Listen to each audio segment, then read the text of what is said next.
Hello students, स्वागत है आपका फिर से एक नई क्लास में। इस क्लास में हम देखते हैं परमाणु का क्वांटम यांत्रिकी मॉडल। अगर बीएससी फर्स्ट ईयर वाले हैं, बीएससी थर्ड ईयर वाले बच्चे देख रहे हैं तो वो भी देखिए, साथ में क्लास 11th वाले के तो है ही सही वीडियो, तो आप ध्यान से इस वीडियो को देखना। यहाँ पर हम परमाणु के क्वांटम यांत्रिकी मॉडल में दो मॉडल पढ़ेंगे या दो सिद्धांत पढ़ेंगे। ठीक है, पहला पढ़ेंगे हम डी ब्रोगली का सिद्धांत और सेकेंड पढ़ेंगे हम हाइजेनबर्ग का सिद्धांत। ठीक है, तो यहाँ पर ये दोनों क्या हैं और साथ में परमाणु का क्वांटम यांत्रिकी मॉडल क्या कहता है उसको समझेंगे, डेरिवेशन भी करेंगे, सूत्र भी उत्पन्न करेंगे। तो वीडियो को एंड तक जरूर देखिए। तो चलिए वीडियो को स्टार्ट करते हैं। दोस्तों देखिए ध्यान से, अगर मैं आपको कहूँ कि परमाणु का क्वांटम यांत्रिकी मॉडल क्यों प्रस्तुत किया, क्यों विकास किया गया, क्यों दिया गया, समझे बात को ध्यान से। तो हमारे भाई साहब बोर भाई साहब थे, बोर मॉडल था परमाणु का, उसमें हाइड्रोजन को लेकर के बोर ने बहुत सारी बातें बताई थी। मतलब हाइड्रोजन के परमाणु, छोटा सा परमाणु, हल्का सरल परमाणु कह सकते हैं, उसको लेकर के बहुत सारी उन्होंने बातें बताई थी बोर ने। मतलब अच्छी तरह से उन्होंने मॉडल समझाया था। लेकिन बोर ने क्या गलती की है, बोर ने ये गलती की कि जो जटिल परमाणु थे, हाइड्रोजन के अलावा जो भी जटिल परमाणु थे उनको वो नहीं समझा सके। ये गलती हो गई भाई।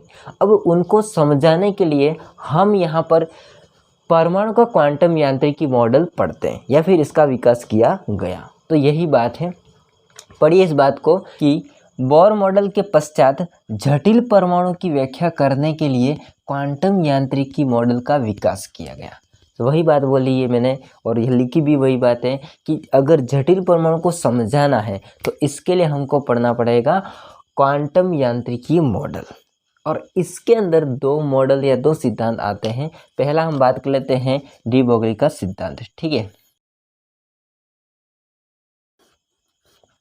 डी ब्रोगली का सिद्धांत होता है, इसको हम वैसे कह सकते हैं द्रव्य की द्वैत प्रकृति। ठीक है, द्रव नहीं है, द्रव्य। ठीक है, द्रव्य की द्वैत प्रकृति, ड्यूल नेचर। ठीक है, अब यहाँ पर समझना इस बात को, डी ब्रोगली क्या कहता है उसको समझिए। यहाँ पर आपका डी ब्रोगली सिद्धांत है वो द्रव्य की, पदार्थ की दो प्रकृति बताता है। ठीक है, एक होगा कण की भांति व्यवहार करता है वो, और दूसरा होगा तरंग की भांति व्यवहार करता हो। जैसे कि आपका प्रकाश होता है, जैसे कि आपका सूर्य का प्रकाश होता है, वो आता है। ठीक है, वो आप लोग जानते हैं। तो कहीं कहीं सिद्धांत में आपने पढ़ा होगा कि वो तरंग के रूप में आता है, और आपने पढ़ा होगा कहीं कहीं में वो फोटोन के रूप में आता है, क्वांटा के रूप में आता है, चॉकलेट की तरह आता है ना, छोटे छोटे चॉकलेट की तरह। तो क्वांटा के रूप में आता है, फोटोन के रूप में आता है। तो यही बात है कि जो आपका इलेक्ट्रॉन होता है उसकी भी दो प्रकृति होती है, ये बताया है डी ब्रोगली सिद्धांत ने। ठीक है, अब देखिए दोस्तों, अगर मैं आपको कहूँ कि डी ब्रोगली के पहले जो भी वैज्ञानिक थे वो क्या मानते थे, इलेक्ट्रॉन को क्या मानते थे, ये बात आ जाती है। तो हम बात कर लेते हैं, यहाँ पर वैज्ञानिक है कुछ, उसके नाम लिख देते हैं हम। जैसे कि थॉमसन है।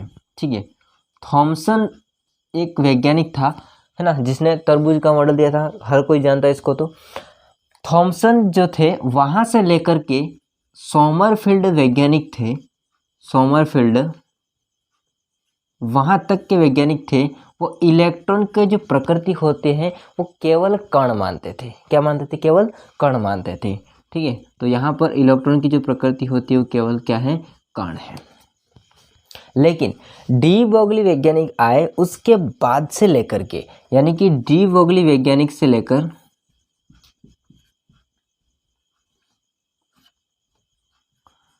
डी ब्रोगली से श्रोडिंगर एक वैज्ञानिक है, श्रोडिंगर की तरंग समीकरण आगे पढ़ोगे आप। ठीक है, तो डी ब्रोगली से लेकर के श्रोडिंगर तक वैज्ञानिक थे। वहाँ पर हम लोग मानते हैं इलेक्ट्रॉन की प्रकृति होती है, दो होती है, कण भी होती है प्लस तरंग की प्रकृति भी होती है। तो ये बात आ जाती है। आपको कुछ याद नहीं का, ज़्यादा मतलब दिमाग में लोड नहीं लेना है, सिंपल याद रखिए भैया। थॉमसन और सोमरफील्ड तक क्या मानते थे? इलेक्ट्रॉन कण है, कण है, कण है। डी ब्रोगली से लेकर के श्रोडिंगर तक क्या मानते थे? तो इलेक्ट्रॉन कण भी है, साथ में तरंग भी है। ठीक है, दो नेचर है इसके। अब इसी को बात को हम यह समझते हैं, डी ब्रोगली के अनुसार यदि परमाणु में कोई इलेक्ट्रॉन गति कर रहा है तो उसकी दो प्रकृति होती है, कण के साथ साथ तरंग की प्रकृति भी होती है, और उसी को ही हम लोग क्या बोलते हैं, डी ब्रोगली का द्रव्य की द्वैत प्रकृति का सिद्धांत कहते हैं। ठीक है, इस बात को मैं लिखता हूँ। देखिए दोस्तों, मैंने डेफिनेशन को लिख दिए, समझिए बात को ध्यान से। वही डेफिनेशन लिखिए कि इस सिद्धांत के अनुसार किसी परमाणु में उपस्थित इलेक्ट्रॉन जो होता है आपका, वो कण के साथ साथ तरंग प्रकृति का भी होता है। यही बात बोला कि आपके परमाणु में जो इलेक्ट्रॉन घूम रहा है वो कण के साथ साथ में तरंग की प्रकृति का भी होता है। उसे हम कहते हैं द्रव्य की द्वैत प्रकृति या फिर डी ब्रोगली सिद्धांत कहते हैं। ठीक है, अब डी ब्रोगली ने एक समीकरण दिया कि वो जो कि बहुत फेमस है। ठीक है, समझ लेते हैं। देखिए, हमारे पास में एक वैज्ञानिक है जिसका नाम है आइंस्टाइन, और आइंस्टाइन को आप सब लोग जानते हो। ठीक है, आइंस्टाइन एक वैज्ञानिक था, उन्होंने ऊर्जा के लिए एक समीकरण दिया था। ठीक है, फर्स्ट बात है ये। आइंस्टाइन के अनुसार हमारे पास में ऊर्जा की समीकरण है E बराबर mc²। ये इक्वेशन दी थी किसने, आइंस्टाइन ने। तो यहाँ पर हो जाता है समीकरण फर्स्ट। दूसरा होगा प्लांक का क्वांटम सिद्धांत होता है, हालांकि मैंने इसको पढ़ा दिया है तो आप लिंक देख सकते हैं डिस्क्रिप्शन में, है ना। प्लांक का क्वांटम सिद्धांत, प्लांक का क्वांटम सिद्धांत, और इसके हिसाब से भी हमने एक समीकरण निकाली है। ठीक है, और इसके हिसाब से समीकरण हो जाती है E बराबर h न्यू। ठीक है, इसको न्यू बोलते भैया, इसको मान लेते समीकरण 2। अब हम देखते हैं समीकरण 1 व 2 से, समीकरण 1 व 2 से E और E दोनों बराबर हो जाएंगे, अर्थात E बराबर E क्या होगा, E का मान है mc² और इस E का मान है h न्यू, दोनों इक्वल हो जाएंगे। आगे देखिए क्या होगा, आगे हो जाएगा हमारे पास में mc² बराबर h न्यू।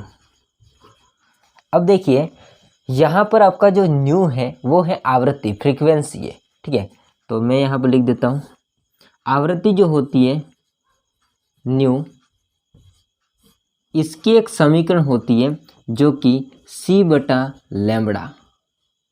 ठीक है, c हो जाएगा प्रकाश का वेग, ठीक है, और लैम्बडा हो जाएगी तरंग दैर्ध्य। तो आवृत्ति का एक सूत्र होता है c/λ। अब क्या करूँगा, न्यू का मान है हमारे पास c/λ। अब यहाँ पर हमारे पास में न्यू है, उसकी जगह हम क्या रख देंगे, c/λ को रख देते हैं। देखिए ध्यान से, mc² बराबर यहाँ से h इंटू c/λ। अब आपको एक बात बताऊँ मैं, क्या खास बात, कि यदि ये आपका बटे 1 कर दें हम इसको, तो ये c ऊपर है और ये भी c ऊपर है, और ऊपर ऊपर समान समान आपस में कट जाते हैं, बराबर की इस साइड में उस साइड में। ठीक है, तो ये आपस में कट जाते हैं, तो यहाँ पर एक c से एक c आपका कट जाएगा। ठीक है, तो यहाँ से अगर एक c जाएगा इधर से तो क्या बचेगा, इधर mc, क्योंकि mc² था तो क्या बचेगा, mc। ओके, इधर से mc बच गया, और यहाँ पर क्या बचेगा, h/λ। तो यहाँ पर हो जाता है h/λ। अब दोस्तों हम लोग क्या करते हैं, इस लैम्बडा को इधर भेज देते हैं और mc को नीचे लाते हैं। ठीक है, करते हैं हम, इसको इधर भेज देते उधर लाएंगे, तो लैम्बडा बराबर क्या हो जाएगा, लैम्बडा बराबर h/mc। अब समझिए ध्यान से, यदि हमारे पास में c क्या है, प्रकाश का वेग, यदि हम प्रकाश के वेग को एक वेग के रूप में माने तो हम लिख सकते हैं v। क्या लिख सकते हैं, v, अर्थात प्रकाश के वेग को हम v के रूप में माने तो वेग ही होता है, दोनों के वेग होगा, तो वेग के लिए हम v भी लिख सकते हैं। तो यहाँ पर हमारे पास हो जाएगा v। तो लैम्बडा बराबर क्या होगा, फॉर्मूला h/mv, और यही फेमस इक्वेशन है जो कि डी ब्रोगली ने तरंग समीकरण दी थी वो। ओके, आपको ध्यान रखनी है। अब दोस्तों इसमें कुछ बदलाव भी कर सकते हैं, कैसे, यदि हमारे पास में mv होगा, चूँकि अगर मैं आपको कहूँ कि mv होता है वो किसके बराबर होता है, तो mv होता है आपके p के बराबर, और p है यहाँ पर संवेग। क्या है, p यहाँ पर संवेग है, और संवेग होगा किसे कहते हैं, द्रव्यमान और वेग के गुणनफल को हम संवेग बोलते हैं। तो यहाँ पर mv की जगह p भी लिख सकते हैं। तो कभी कभी बार आपने देखा होगा इस समीकरण को ऐसे, जैसे कि मैं इसको इधर लिख देता हूँ। ठीक है, नीचे अगर दिखाई नहीं दे रहा है तो इधर लिख देता हूँ, लैम्बडा बराबर h/p ऐसा भी आपने समीकरण देखा होगा। अब मैं दोस्तों यहाँ पर लिख देता हूँ कि कौन कौन क्या है वो सारी बातें, ठीक है। इसको मैं कहाँ लिखूँ भाई, इधर लिख देता हूँ, ठीक है। इसको मैं थोड़ा ऊपर लिख देता हूँ। हमारे पास में आवृत्ति होती है न्यू, इसका सूत्र क्या था, सी बाई लैम्बडा। दूसरी बात हमने कंडीशन क्या बोल रही थी कि जो हमारे पास में सी था उसको वी वी किया था, ठीक है। तो वी बराबर सी या फिर सी बराबर वी कर सकते हो आप। अब यहाँ पर मैं लिख देता हूँ कि कौन कौन क्या है। जैसे एच है यहाँ पर आपका प्लांक कांस्टेंट, ठीक है। तो यहाँ एच हो जाएगा प्लांक स्थिरांक। कौन है, प्लांक स्थिरांक, स्थिरांक नियतांक ऐसा भी कह सकते हो। इसके बाद में पी है यहाँ पर आपका संवेग, पी हो जाएगा संवेग, ओके। इसके बाद में सी हो जाएगा प्रकाश का वेग, और प्रकाश का वेग कितना होता है, 3 × 10⁸ मीटर पर सेकेंड, ठीक है। तो ये हो जाएगा प्रकाश का वेग, प्रकाश का वेग। इसका मान कितना होता है, 3 × 10⁸ मीटर पर सेकेंड। अब दोस्तों बाकी बचा हमारे पास में एम द्रव्यमान है, ठीक है। एम द्रव्यमान है, इलेक्ट्रॉन का द्रव्यमान है। अब वी हो जाएगा वेग, ठीक है। इसको मैं वी को वेग ही मानते हैं तो आप वेग समझ सकते हो, ठीक है। और लैम्बडा हो जाता है तरंग दैर्ध्य, ये हो जाएगा आपका तरंग दैर्ध्य, तरंग दैर्ध्य, तरंग दैर्ध्य, वेवलेंथ, ठीक है। तो दोस्तों ये हो जाएगा हमारा डी ब्रोगली का सिद्धांत कंप्लीट, डेरिवेशन प्लस डेफिनेशन, और साथ में आपको ये ध्यान रखना है। इसके बाद हम पढ़ते हैं हाइजेनबर्ग की अनिश्चितता का सिद्धांत। तो फटाफट से आप स्क्रीनशॉट लेके रेडी हो जाए। तो हाँ जी दोस्तों, अब देखते हैं हम हाइजेनबर्ग की अनिश्चितता का सिद्धांत। हाइजेनबर्ग ने एक बात बोली थी बहुत तगड़ी वाली, और वो बात है ना, आपको एक एग्जाम्पल के थ्रू समझाता हूँ। यदि आप है ना अभी बैठे हुए और मान लीजिए आपका जो फैन होता है वो अभी बंद पड़ा है, ठीक है। मतलब जो पंखा होगा वो आपका बंद है, ठीक है। तो उस टाइम पे पंखे के आप 3 पंख होंगे, उसको बता सकते हैं कि ये इधर है, और दूसरा इधर है, और तीसरा इधर है, ऐसा बता सकते हो। और दूसरी बात ये बता सकते हैं कि उसका वेग 0 है, मतलब कोई वेग नहीं है, ठीक है। बंद पड़ा मतलब अभी बंद है। अब आपने जैसे इस पंखे को चालू किया और फिर देखा तो जो 3 पंख है ना, 3 पंखुड़ियाँ होती है, वो अब तेज़ी से चलने लगेगी। तो आप नहीं बता सकते कि उस पंखुड़ी की स्थिति क्या है, यानी कि वो कहाँ पर है। दूसरी बात, यदि उसकी स्पीड की बात करेंगे तो अगर आपने पंखुड़ी में जो पंखुड़ी 3 होती है उसको नहीं बता पाया तो आप वेग पता कर सकते हो। यदि आपने वेग पता नहीं किया तो फिर आप अनुमान लगा सकते हैं कि इलेक्ट्रॉन या फिर वो जो पंखुड़ी है वो कहाँ पर है। कहने का कुल मिला के बात ये है कि यदि हम किसी भी सूक्ष्म कण है या इलेक्ट्रॉन होता है वो नाभिक के चारों जब गति करता है, यदि आपका इलेक्ट्रॉन होता है नाभिक के चारों जब गति करता है, तो हम ये नहीं कह सकते कि इलेक्ट्रॉन की स्थिति किधर है। अगर हमने इलेक्ट्रॉन की स्थिति बता दी तो हम ये पता नहीं कर सकते कि इसका वेग कितना है। यानी कि संवेग या वेग और स्थिति दोनों का निर्धारण जो होता है वो हम एक साथ नहीं कर सकते। यही बात बोली गई है हाइजेनबर्ग ने, दोनों का निर्धारण हम एक साथ नहीं कर सकते। किसी एक का निर्धारण करेंगे तो दूसरा अनिश्चित रहेगा, फिर हम उसका निर्धारण करें अगला वाला अनिश्चित रहेगा, ठीक है। तो यहाँ पर दोनों की अनिश्चितता बनी रहती है और इसी को हम बोलते हैं अनिश्चितता का सिद्धांत। समझिए बात को ध्यान से, क्या बोलता है ये बोलता है कि भैया सन 1927 में हाइजेनबर्ग के अनुसार परमाणु में किसी इलेक्ट्रॉन की स्थिति और सही संवेग यानी कि वेग का एक साथ यथार्थता के साथ निर्धारण करना असंभव है, ठीक है। अगला बात करते हैं, किसी भी सूक्ष्म कण की स्थिति में अनिश्चितता मैं मान लेता हूँ। फॉर एग्जांपल हमारे पास में यहाँ स्थिति में अनिश्चितता है डेल्टा एक्स, ये क्या है स्थिति में अनिश्चितता। ठीक है, आगे संवेग में अनिश्चितता, इसको मैं मान लेता हूँ डेल्टा पी। ठीक है, संवेग में अनिश्चितता क्या है, डेल्टा पी का गुणनफल जो होता है, यानी कि वापस से किसी भी सूक्ष्म कण की स्थिति में अनिश्चितता डेल्टा एक्स, ठीक है, और संवेग में अनिश्चितता डेल्टा पी, इन दोनों का गुणनफल, डेल्टा पी का गुणनफल h/4 पाई के बराबर या उससे ज़्यादा भी हो सकता है। ऐसे ये इक्वेशन बनती है हाइजेनबर्ग के अनुसार।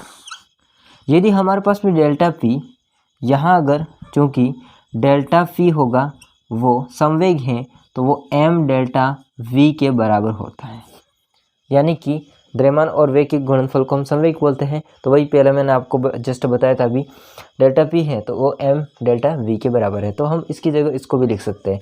तो आगे क्या हो सकता है, डेल्टा x इंटू डेल्टा हटेगा, p गया, क्या आएगा m डेल्टा v, तो हो जाता है m डेल्टा v बराबर हो सकता है, ज़्यादा हो सकता है h/4 पाई से। ठीक है, ये इक्वेशन हो जाएगी दो बातें। तो दोस्तों यहाँ पर कुल मिला के पूरा बात ये थी कि जो आपका हाइजेनबर्ग था वो ये कह रहा है कि यदि आपका इलेक्ट्रॉन नाभिक के चारों जब गति करता है तो हम इसकी स्थिति नहीं बता सकते, है ना। अगर स्थिति बताती है तो हम संवेग में अनिश्चितता को देखते हैं, संवेग हम निश्चित नहीं पता कर सकते। दूसरी बात, यदि हम संवेग निश्चित पता कर सकते हैं तो स्थिति अनिश्चित रहती है, यानी कि दोनों का निर्धारण हम एक साथ नहीं कर सकते। यही बात बोली है हाइजेनबर्ग ने, और इसके आधार पर हमने या डेफिनेशन के आधार पर हमने समीकरण को देखा है। तो दोस्तों ये था क्वांटम यांत्रिकी मॉडल, जिसमें दो बातें हैं, पहला डी ब्रोगली का सिद्धांत, दूसरा हाइजेनबर्ग का अनिश्चितता का सिद्धांत। क्वांटम यांत्रिकी का मॉडल क्यों दिया, क्योंकि जो बोर था उसने जटिल परमाणु के बारे में इतना कुछ नहीं बताया था। तो हम क्या करते हैं, क्वांटम यांत्रिकी का मॉडल प्रस्तुत करते, इसका विकास करते ताकि हम जटिल परमाणु के बारे में और जान सकें। इसके बाद में हम डी ब्रोगली के सिद्धांत में क्या देखा था, डी ब्रोगली के सिद्धांत में हमने देखा था कि जो इलेक्ट्रॉन होता है वो दो तरह के व्यवहार करते हैं, पहला कण की भांति व्यवहार करता है, दूसरा तरंग की भांति व्यवहार करता है। यदि हम इसके आधार पर समीकरण जो निकालेंगे डी ब्रोगली के हिसाब से, तो हम आइंस्टाइन का एक समीकरण लेंगे जो कि E बराबर mc², और दूसरा हमने लिया था क्या, क्वांटम यांत्रिकी का क्वांटम मॉडल का जो सिद्धांत होता है उसके आधार पर हमने एक समीकरण लिया था E बराबर hν। अब इन दोनों को इक्वल किया था, फिर आवर्ती का समीकरण रखा, फिर कटआउट करके हमने क्या कर दिया, इसका समीकरण निकाला था लैम्ब्डा बराबर h/mv, और mv की जगह हम p लिख सकते हैं, और इसके आधार पर हमने डी ब्रोगली समीकरण निकाली थी।